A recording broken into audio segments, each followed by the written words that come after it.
Good evening and welcome to Unravelling, confronting a culture that's pulling us apart. Tonight, we are going to begin by looking at how culture shapes us. We are thinking about the stories of our culture, how our culture shapes what we think, the ways we behave, and the ways in which we see the world. Today, I have Tim Murray with me. Good evening. It's lovely to have you, Tim. Thanks, nice to be here. And we also have a live audience with us as well. So that's really exciting to have all of you guys here with us tonight. Our audience is going to have the chance later on to put some questions to Tim so we can delve into things a little bit deeper. But we wanted to start tonight with stories. Yeah. So why is that important? Why are we starting there? Yeah, thanks Liz. Thanks for your question. Yeah, we did want to start with stories. And to explain this, I'd like to start with glasses, if that's okay. Okay. So I have here a pair of glasses lent to me by a member of our studio audience. And we could look at those glasses and we could see what colour it is, what shape it is, size, how thick the lenses are. And if we did that, we would be having a conversation looking at the glasses. Yeah. But that's not really how we use glasses. Most of the time we don't look at them, we wear them and we look through them. And the glasses then shape how we perceive the rest of the world. And it was very unusual to take your glasses off and spend time looking at them because they're always on your nose looking through them. And worldviews are exactly like this. They are the lens through which you see all the rest of reality that will affect how you interpret your interactions with other people, how you process the things that happen to you, the kind of beliefs and assumptions that you bring to life. But just like glasses, we don't tend to spend much time looking at our worldview. We spend our time looking through it, using it. And my experience is that most people won't have consciously decided to examine their worldview. In fact, many of us may not even think that we have a worldview. A worldview is maybe something other people have. But of course, that's just because we're spending our time looking through the glasses rather than looking at them. The truth is that we all have a worldview. And we all have a way of seeing the world that shapes the things that we see. Does that make sense? Yeah, that makes sense. I can see how we all have a worldview, a way in which we see the world. Yeah. But how does that link to the stories you want to talk about? Yeah, okay. So one of the things that shapes our worldview, shapes the way we see the world, is the stories that we tell one another. And it's important to evaluate these because worldviews change. And we have different worldviews. So my worldview might well be different to yours. And the worldview that I have now might be different to the worldview that I had 10 years ago. So kind of what we think of as normal, what we think of as common sense, changes over time. So I've got some examples of this, if that's okay, might ground this a bit for us. So I came across this picture the other day. This is the FA Cup final from 1923. And back here, it was normal, common sense for men to wear hats in public. So this is a rough crowd of footballers or football fans, and they're all wearing their hats. Common sense, normal. If you go to an FA Cup game today, you're very unlikely to see... I'm going to have to take your word for that. Hats. Yeah. So that's changed. Like what's normal, what's common sense has changed in the last 100 years. And that's quite a trivial example, but actually the changes in worldviews happen on really profound issues as well. So take one of the most profound issues of all, which is our kind of religious beliefs. If we think of the Roman era, it was normal in the Roman era. It was common sense to be pagan, to have a sort of pagan worldview with multiple gods associated with different parts of nature and all the rest of it. That was common sense. But then as we moved into the medieval period, monotheism becomes normal, common sense. And this was what the average person would have believed. And today, many would say that actually atheism is now common sense in our culture. So that changes over time as well. And my final example is of a more concentrated period of history. So if we look just at the last 100 years, we might want to think about eugenics. So if you're not familiar with eugenics is the idea that only certain humans should be encouraged to reproduce. That literally it's the good genes, so eugenos in Greek means good genes. It's those with good genes who should be encouraged to pass them on and so improve the kind of human species over time. Now, back in the early 20th century, this was like common sense, a good idea and a good thing to pursue. So you had politicians academics, public figures, even clergy as kind of enthusiastic members of eugenic societies. But if we fast forward now to the late 20th century, most people would consider that there are deep moral problems with the program of eugenics and that it's grounded in a kind of racist ideology. So within 100 years, we've gone from something that's obviously good to something that's obviously bad. And that is how worldviews work. It's how they change, and therefore we need to think about them and we need to compare them.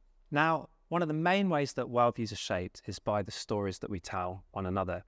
And by stories, I don't just mean the kind of literal stories in our books, but there are various ways that we give messages to each other all the time about what really matters, about what life's about what it is to be a human, about how things should be in the world. And we tell these stories in so many different ways, in the obvious ways through the books that we read, the films that we watch, the stories that songs tell us that we listen to. There's the story of our education. Our education that we receive tells us a story about the way that the world is. But we also tell the story in really subtle ways as well. So like, for example, the way that things are reported in the news or the media will tell a story about what's happening.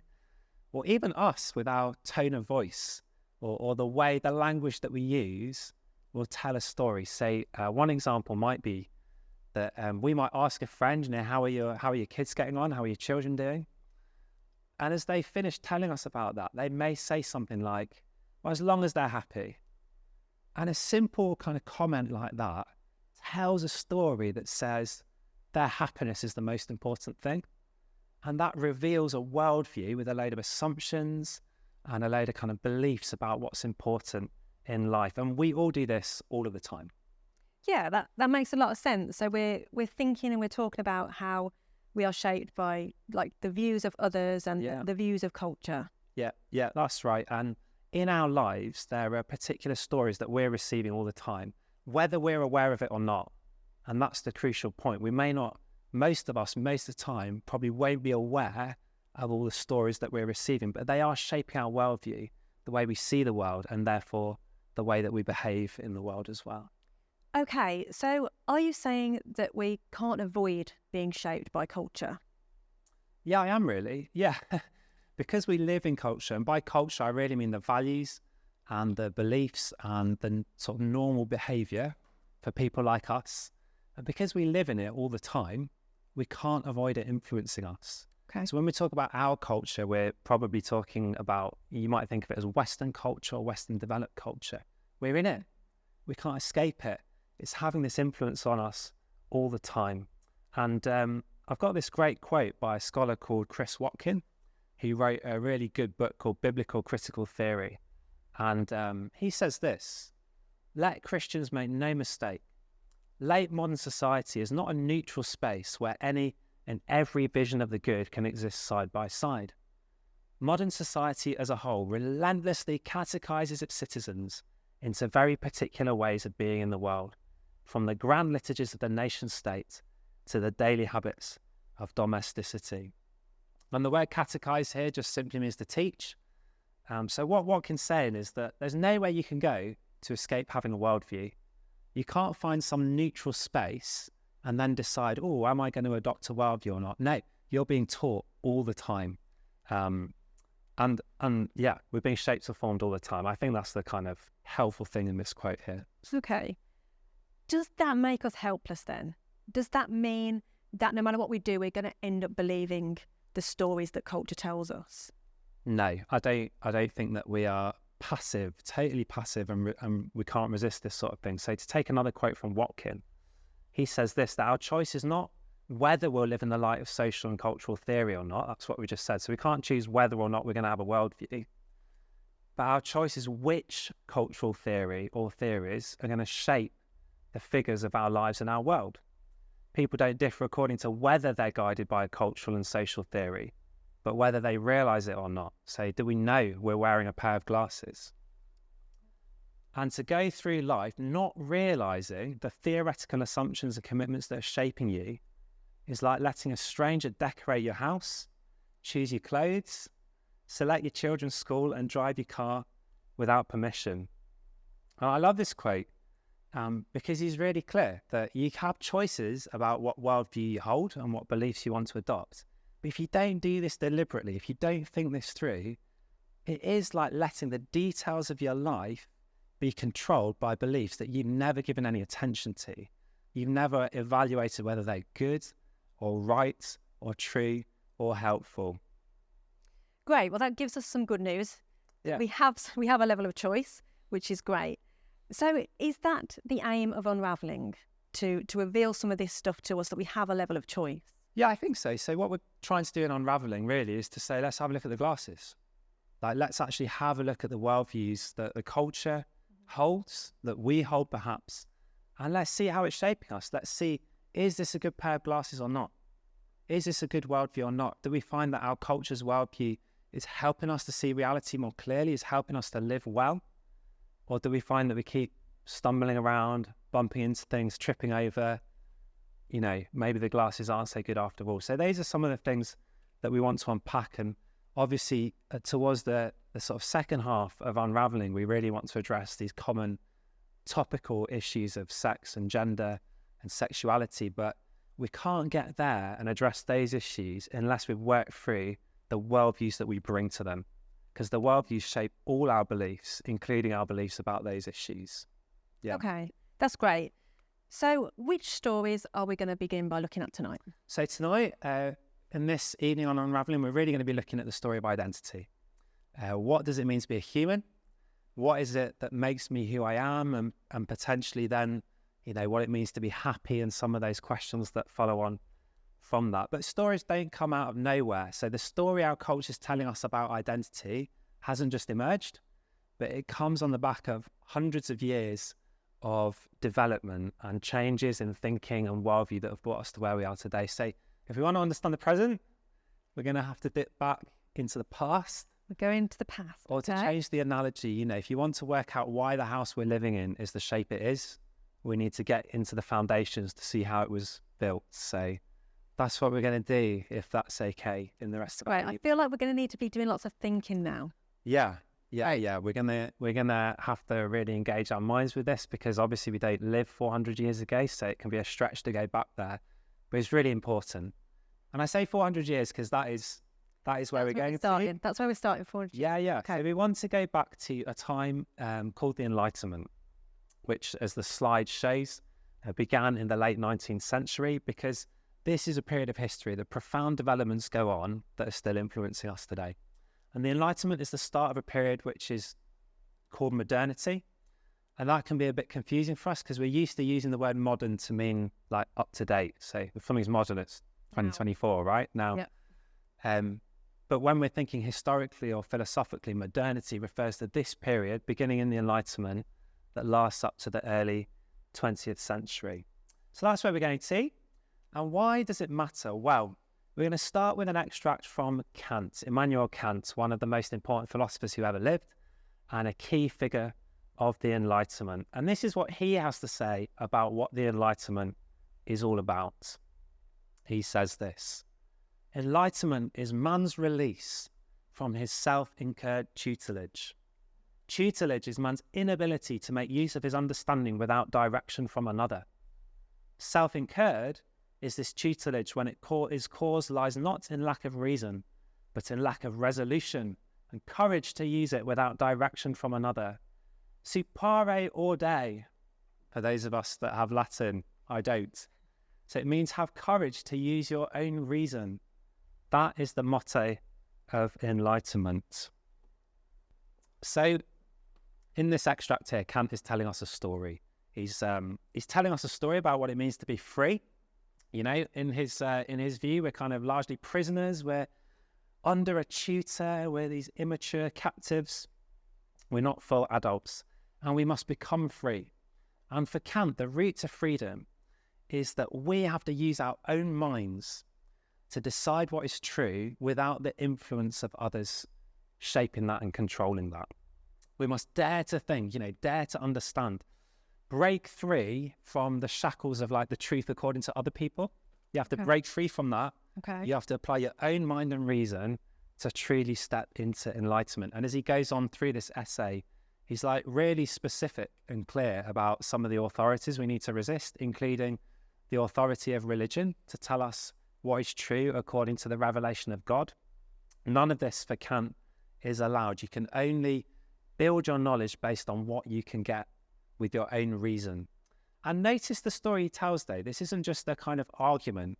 He puts this in moral terms. Like, we have to do this to gain freedom.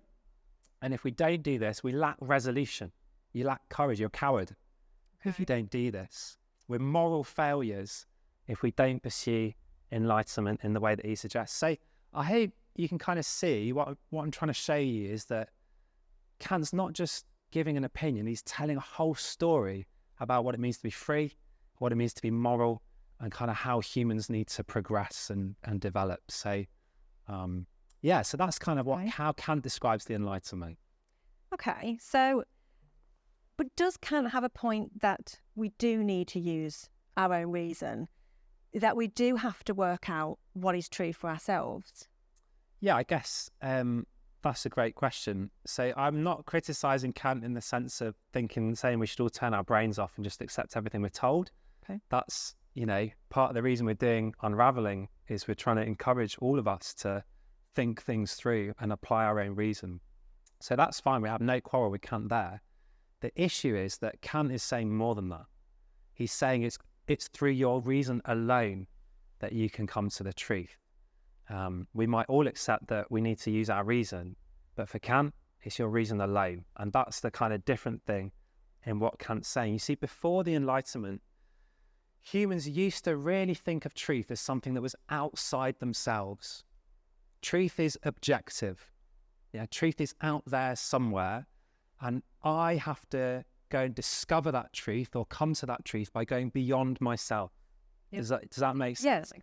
Whereas for Kant, he's saying, no, the truth is something that's only accessible really with the use of my own mind. Truth becomes grounded in my mind rather than in a reality out there. It kind of flips it all on its head. Okay. And to kind of develop that point a bit further, I want us to look at another really famous Enlightenment figure, René Descartes. So he said this famous quote, "Cogito ergo sum." I'm guessing that at least some of you will know that one. Yeah, you've come across this one before. I think, therefore I am. But to understand why this matters, you have to know a little bit about what Descartes was doing. And what he was doing is he was trying to find a solid ground to build knowledge from. It's almost like he's accepted Kant's challenge and say, okay, by my reason alone, but then where do I find solid ground, solid knowledge? And so his method was radical skepticism. He said, what we need to do is doubt everything. Let's think everything to be false.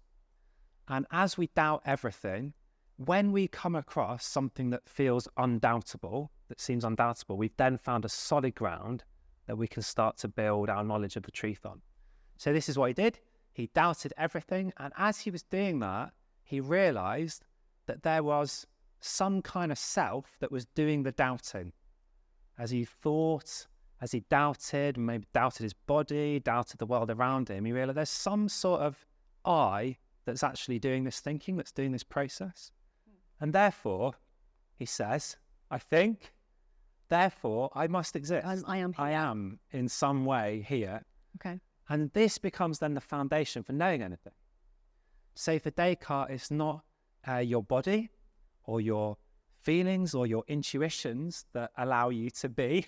Okay. It's your mind. So he kind of recast humans as these thinking things. And just like Kant, grounded our access to reality in the human mind. So you said then, Tim, that this idea recast humans. Yeah. So was this a new development? Was this a change when this came about? Yeah, well, I guess on one level there's nothing new under the sun. So there would have been thinkers before Kant and Descartes who would have explored these kind of ideas. But in the Enlightenment, this becomes the dominant way of thinking. Okay. Whereas beforehand it wouldn't have been. So, man and reason are the source of truth in the Enlightenment, whereas before that, this wasn't the case. Like I said earlier, before the Enlightenment, the truth was somehow out there, and we had to come to know it beyond ourselves, whereas in the Enlightenment, the truth is now in here, and this is what shapes our grasp of reality. Yeah, does that make sense? Yeah, that makes sense. Am I right in thinking that Kant and Descartes, they were atheists? Would we class them as atheists now? So we actually know that. So you might think from their philosophy, because there's no kind of mention of starting with God, but actually they weren't atheists. Okay. Most figures in the Enlightenment weren't atheists, interestingly enough. I mean, Kant certainly wasn't what you call an orthodox Christian, but both Kant and Descartes did believe in the transcendent God and the Christian faith, and Kant even ends up writing a book trying to kind of demonstrate, prove God through the use of human reason alone. But they did all of their philosophy with God kind of out of the picture. Okay. So their project was truth by human reason alone. And so for the sake of that project, God was irrelevant or non-existent for all practical purposes. And that's a really important thing to grasp in terms of the foundations of how we think of identity today, that this thought that grew through the Enlightenment, God wasn't part of the picture. It was all grounded in human reason, human rationality, the human mind. And so from this time on, the development of society, not just in philosophy and theology, but in the arts and in kind of wider society, increasingly proceeded on this basis of the non-existence, or at least the kind of that became the story. That became the story that became the acceptable way that you got to truth. Okay. And it was the German philosopher Nietzsche who was perhaps clearest about this when he wrote at the end of the 19th century. And Nietzsche's a really important thinker because he saw clearer than anyone else the logical consequences of this way of thinking, of this story that was being told by the Enlightenment. And in 1882, he published a book called The Gay Science, and that's gay in the old sense of the word, so we might translate that the joyful science. He published this book where he told this modern-day parable, which we're going to read a bit of. I've condensed it because it's quite long, but we're going to read a little bit of this parable that he told. He said, "Have you ever heard of the madman who on a bright morning lighted a lantern and ran to the marketplace, calling out unceasingly, 'I seek God, I seek God'? As there were many people standing about who did not believe in God, he caused a great deal of amusement. The insane man jumped into their midst and transfixed them with his glances. 'Where is God gone?' he called out. 'I mean to tell you, we have killed him, you and I. We are all his murderers. But how have we done it? How were we able to drink up the sea? What did we do when we loosened this earth from its sun? Do we not stray as through infinite nothingness? Does not empty space breathe upon us? Has it not become colder? Does not night come on continually, darker and darker? God is dead. God remains dead, and we have killed him. Is not the magnitude of this deed too great for us? Shall we not ourselves have to become gods, merely to seem worthy of it?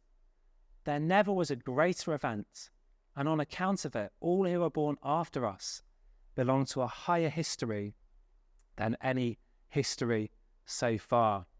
It's like a striking passage, but Nietzsche shows us the consequences of this Enlightenment philosophy. Clearly, he says, if God is dead, if he's no longer relevant, then, as the madman proclaims, like, we all now have to become gods in his place.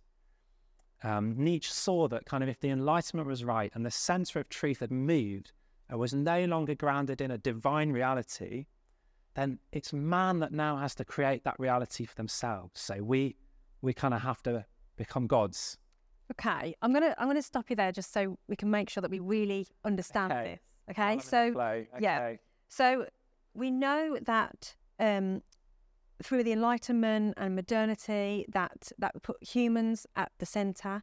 That meant that we were relying on our human reason, as you spoke about before. But now you're saying that Nietzsche said that man had to become God. Yeah. That he had to create his own reality. Yeah. And that seems like quite a big jump. Yeah, that's fair enough. I can see why that seems quite a big jump. So maybe the best thing to do would be to sort of park the trajectory that we've been on for a minute, okay, and to try and look a little bit.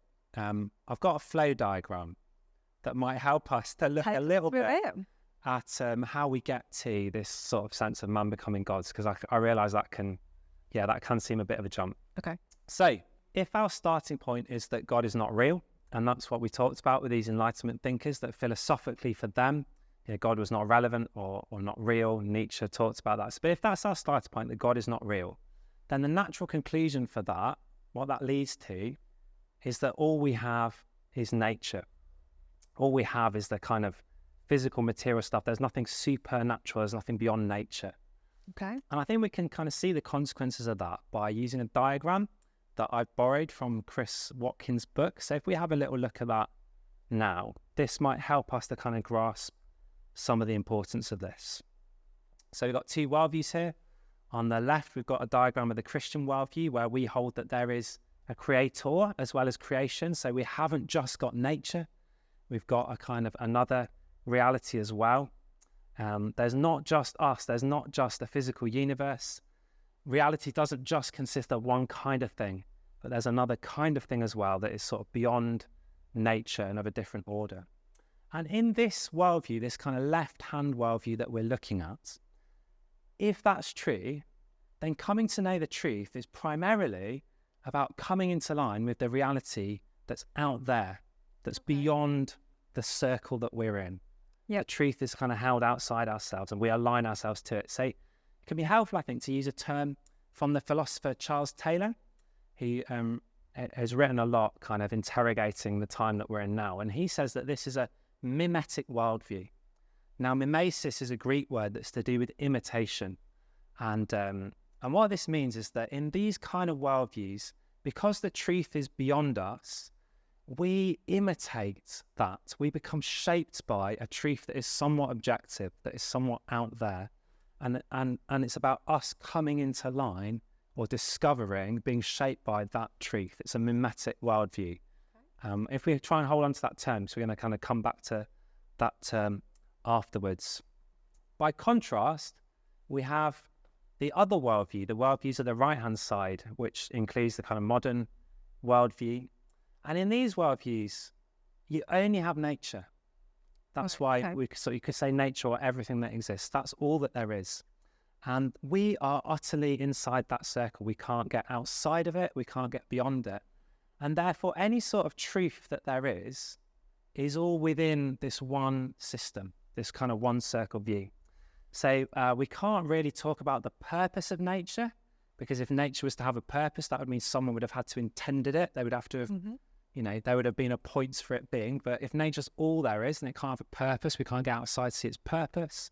We can't get outside to measure up what we perceive inside from it with any reality beyond it. So we're kind of stuck in the circle, if you like. So to put it plainly, you could say that in this right-hand view, nature, all that exists is just a brute fact. It just is. Okay. And that's all that can be said of it. And so for ourselves, we conclude that we are maybe highly developed organisms. We might like to think of ourselves as complex and all this, but essentially, we're just the same kind of stuff as the rest of nature. We're still a bunch of chemicals operating according to physical laws that happen to be kind of within this one circle.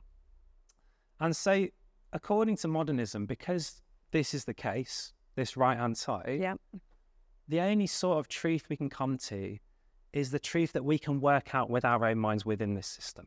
Right. That's the only truth that's available to us. We have to reason ourselves to the truth. And I should say that, like, for the modernists, for those in the Enlightenment, this was like an exciting thing. They were positive about this. They'd just come out of the time of the Reformation, where you had all sorts of political and religious wars that arose from that time. And the promise of saying, well, we can just rely on human reason to know the truth, and we can just work within this kind of secular world. This was quite an attractive idea to them. They felt quite free by that. Yeah, it's like a hopeful about, and you can get that as you read their work. You sense the sort of optimism in it, really. They thought that this was the path to a better future. Like, no more wars of religion, all this, with secular reason alone. And that will maybe lead us to a truth that we can share and a kind of better way moving forward, really. But that was the rub. Like, that was the problem with this worldview. Like, what is this truth that we might get to? So for those with a left-hand worldview, the truth, there's a reality beyond us, kind of outside of nature, which we can come to, a truth that's objective, if you like. But on the right-hand side, because there's nothing that exists outside of us in any meaningful way separate from us, there's only the way that you see it. There's only the way that I see nature. There's only the way that we can reason to it.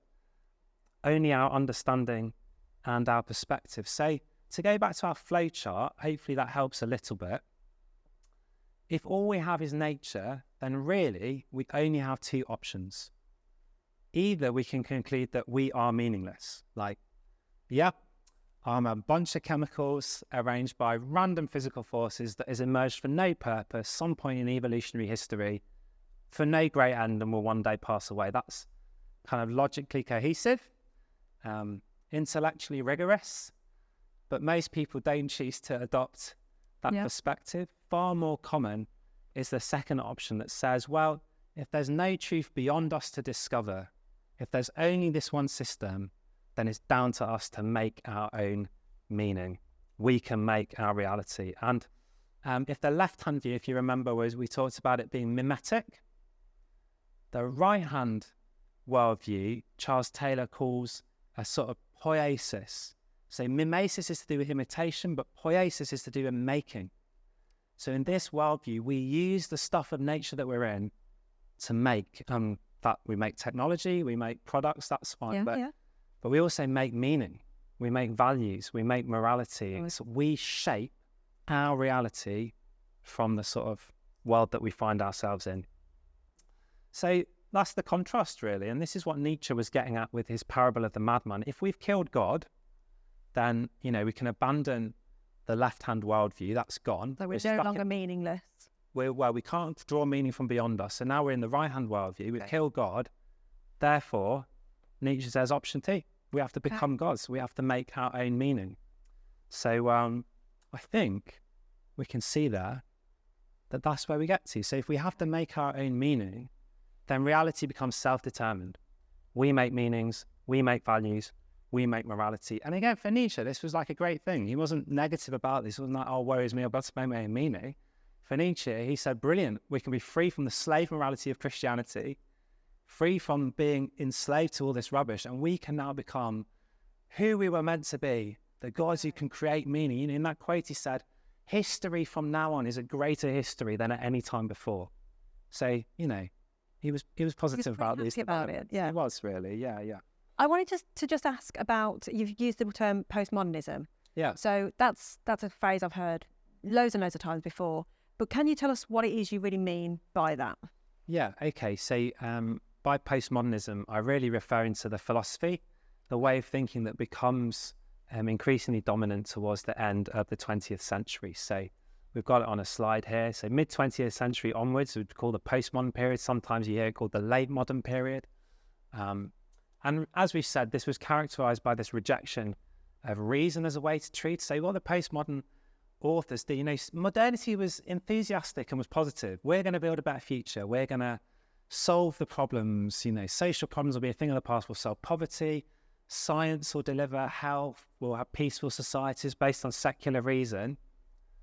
And then, of course, what do we get? We crash into 2 world wars, where all the progress in human thinking and reason and our scientific advancements were used to wipe out more people in war than we had ever managed to do before, and unleash this kind of unimaginable cruelty, really. And you had genocide, you had the Holocaust happening in Germany, which is one of the countries that was at the forefront of the Enlightenment. So when these things happen, these postmodern authors that come after us, they start to say, yeah, this Enlightenment story is just a myth.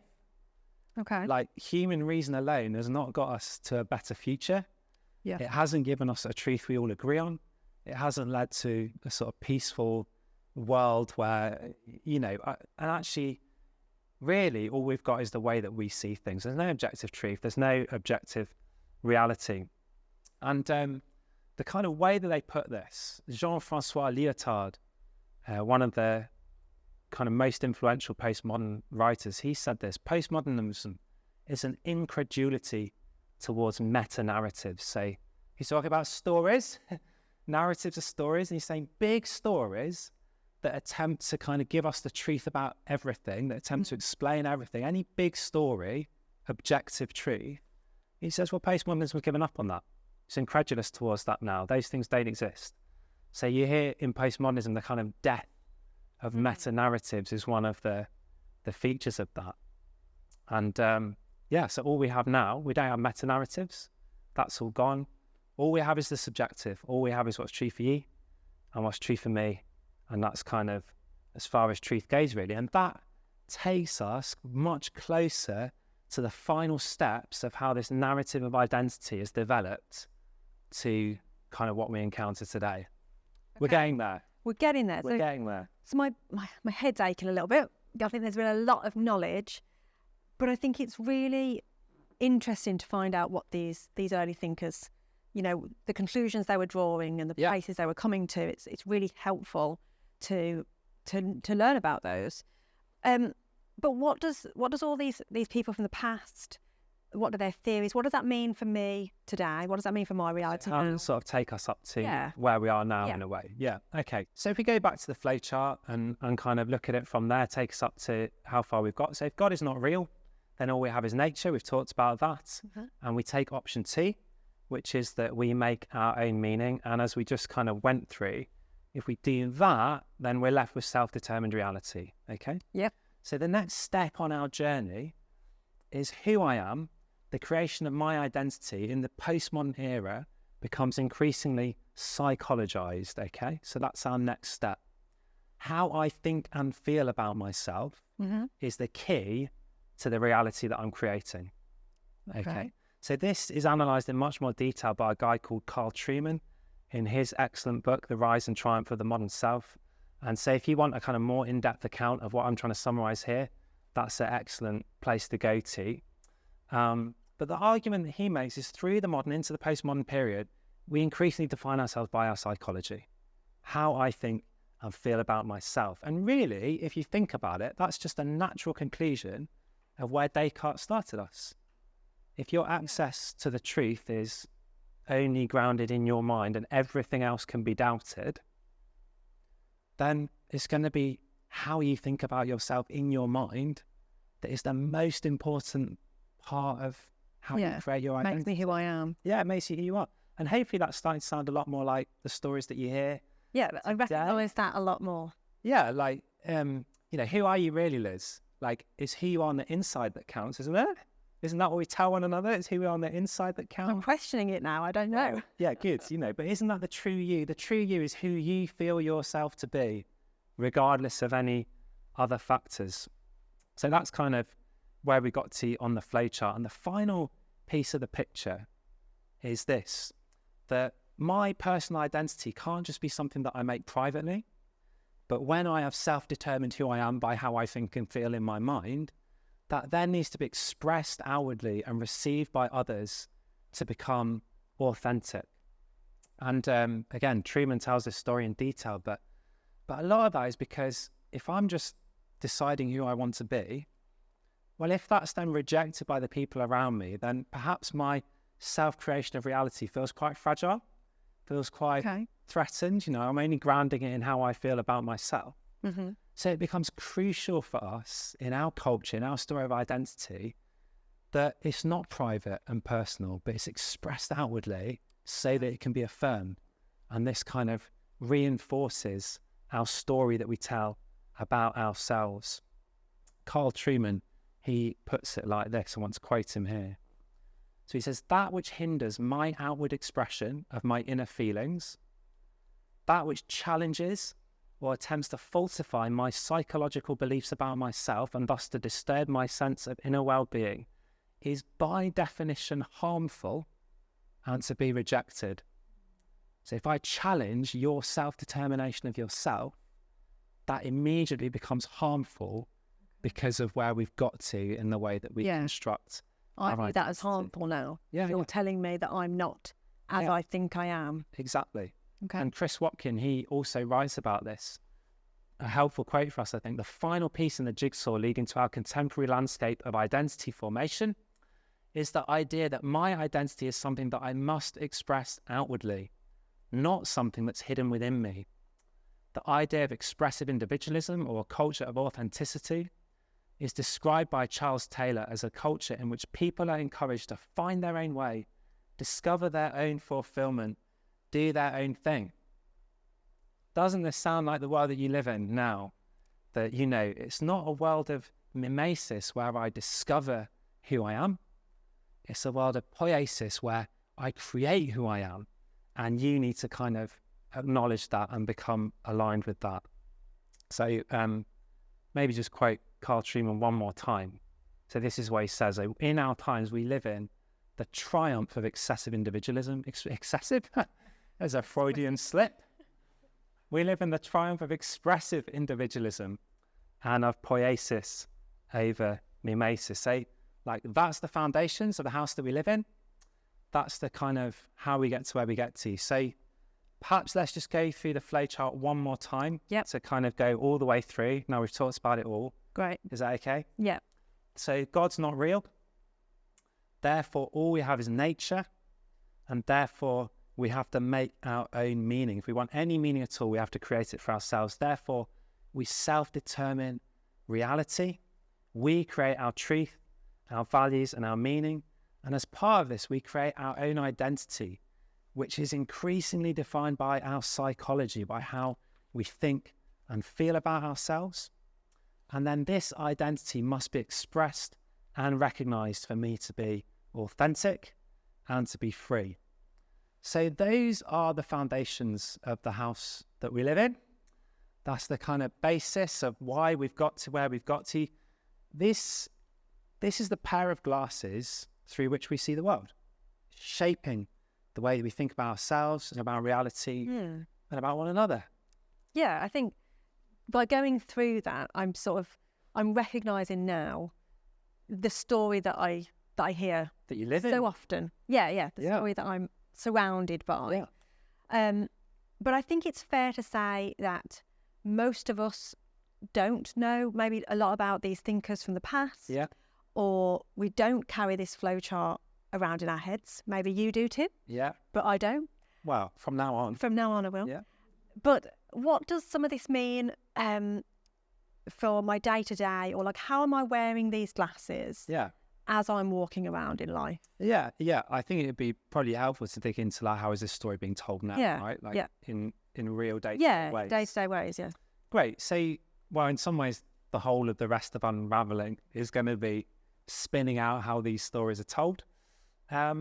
But let's consider a few then. So for a start, if this is the way we construct our identity, if this is kind of true, then one of the things we should expect to see going on around us in our culture is the destruction of all boundaries and the destruction of all norms. And to quote Trueman again, this is because if the inner psychological life of the individual is sovereign, that's what we've said, how you feel about yourself is the key. Yeah, I'm God. Then identity becomes as potentially unlimited as the human imagination.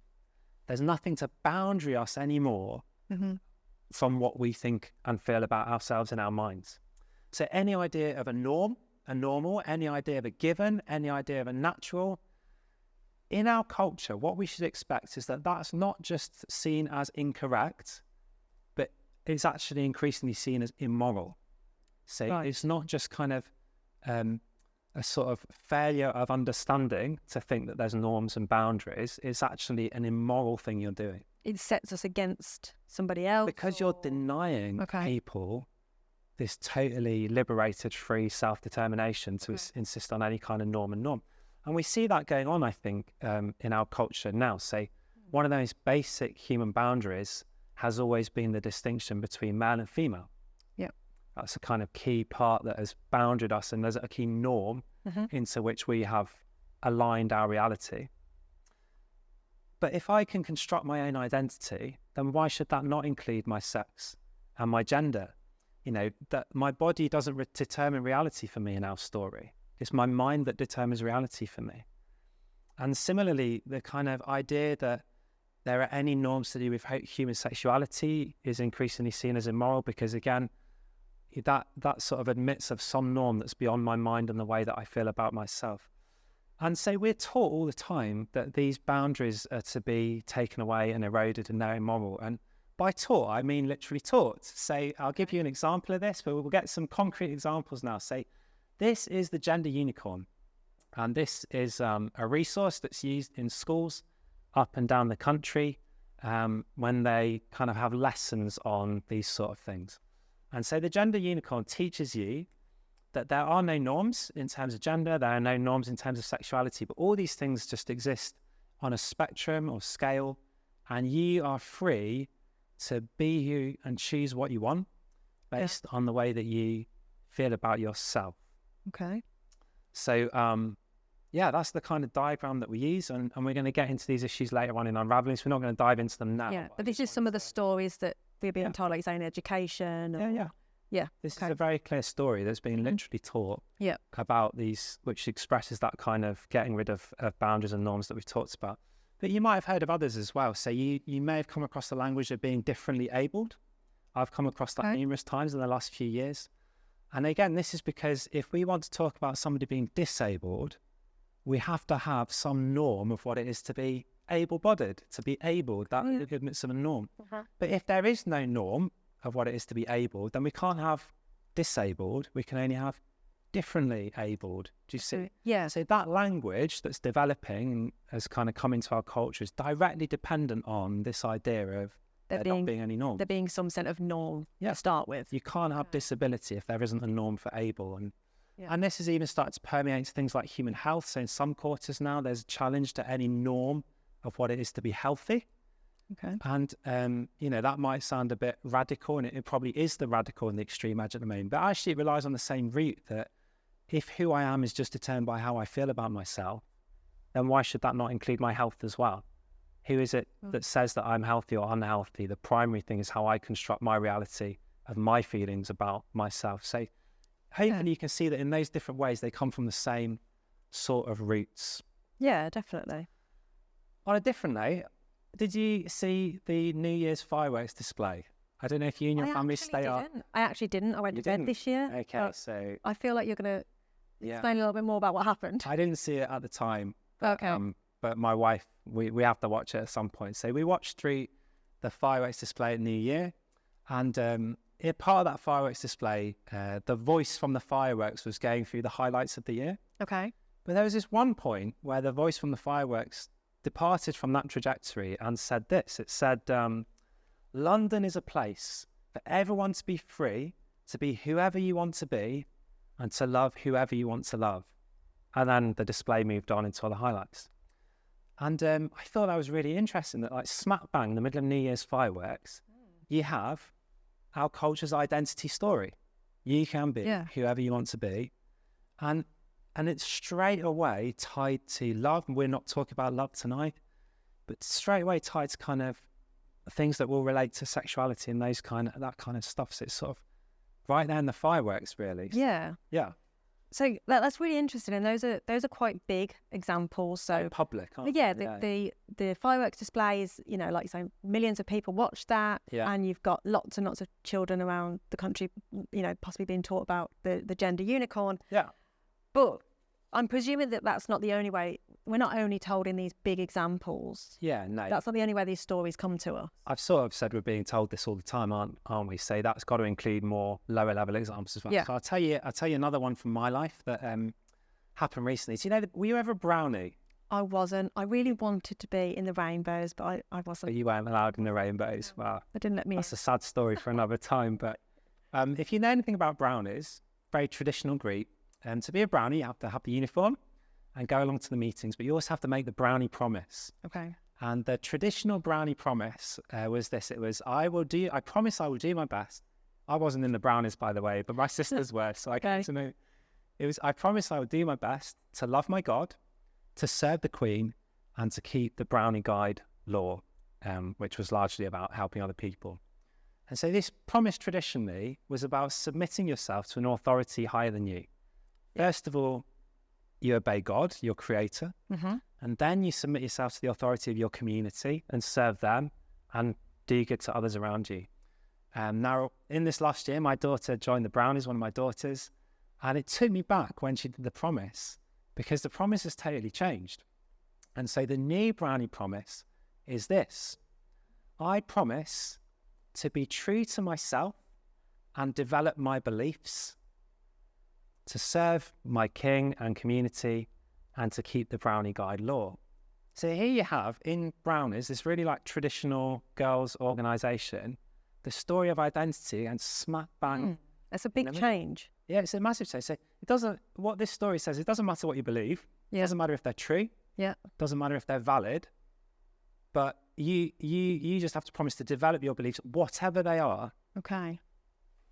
And so I was a bit tempted to ask the Brownie Guide leader if she would help my daughter to develop her beliefs in sort of flat earth and that squirrels ruled the world and stuff. But You've held back. Yeah, at the last minute I thought that's probably a bit unfair. She probably didn't write the new promise. But this is the story of identity. Yeah. Like right in there, isn't it? Yeah, yeah. That's another example. I'll tell you one more. If you are a teacher, you're probably familiar with how the identity story is impacting already, because all sorts of stuff is kicking off in schools. And so I came across a story in the Times, actually, dated back in June 2023, which reported several examples across the country as children choosing to identify as animals and to behave in accordance with their self-identification. And that might sound crazy, but many teachers were actually accepting this and being told that if they didn't accept the children's self-identification, this was in some way discriminatory. And say, this hit more than just the Times. I think this hit a load of kind of national news. But like, we shouldn't be surprised by this. If you're being told the identity story all the time, there's a lady from our church who told me when she went to college a few years ago, the first thing that she found out about all her classmates was not where they lived, what their hobbies were, and what music they liked, the sort of initial information maybe kind of I remember exchanging with people at that age. But the first thing that she learned about them was how they self-identified, usually gender, sexuality. Yeah. And that was the kind of opener for getting to know one another. And I think, again, that shows just how deeply the story of identity is permeated, that this is kind of... It's become our everyday language. These are the first things we set out. This is how I define myself. Yeah. And my final example, and these are obviously just examples that I've come across, but my final example is from this parenting book by a lady called Sarah Opwell-Smith, who's quite a well-known author, I think. Me and my wife are having some struggles in our parenting, so we thought we need some help. We'll buy this book. Yeah, maybe this will help us. And there was some helpful stuff, but it was quite hard to get to because it was covered with the identity story all the way through. So we were told in this book that we had to be supportive and nurturing of our tween in every view that they expressed. Okay. So I'm going to quote her here. Sarah Opwell-Smith told us that the aim of parenting was to raise your tween to be an activist and an ally, no matter what cause they support. So once again, it didn't matter what beliefs my tween held, or what causes they wanted to support. The content of their beliefs were irrelevant, but we had to raise them to be an activist, right, in support of whatever, regardless of what their views are. Of course, Sarah Opwell-Smith doesn't really think this, because through her book, she's basically hammering all the time that what we have to do is raise them to believe in the identity story that our culture tells. So really, what she was really saying is we have to support our tween, whatever beliefs they have, as long as those beliefs correlate with the cultural narrative. She may not see it like that, but that's essentially what's going on there. But yeah, that was striking for us, really. Yeah. And those are really great examples of how this is impacting us just on a daily basis. Yeah. Really, how our culture is impacting, shaping you, shaping the way you think all the time. Yeah, definitely. That brings our evening to a close. Thank you to everyone who's been in the room with us, and thank you for those joining us watching along on the video. I hope you've got so much out of tonight. I know we all have here. And this is just the start of Unravelling. There's going to be so much more to come in Unravelling. So we're going to have live evenings, we're going to have discussion groups, and lots more. To get all the details and to see what is coming up, you can check out the website and the different ways to connect. Please visit www.amblecocc.org.uk/unravelling. We'll see you next time.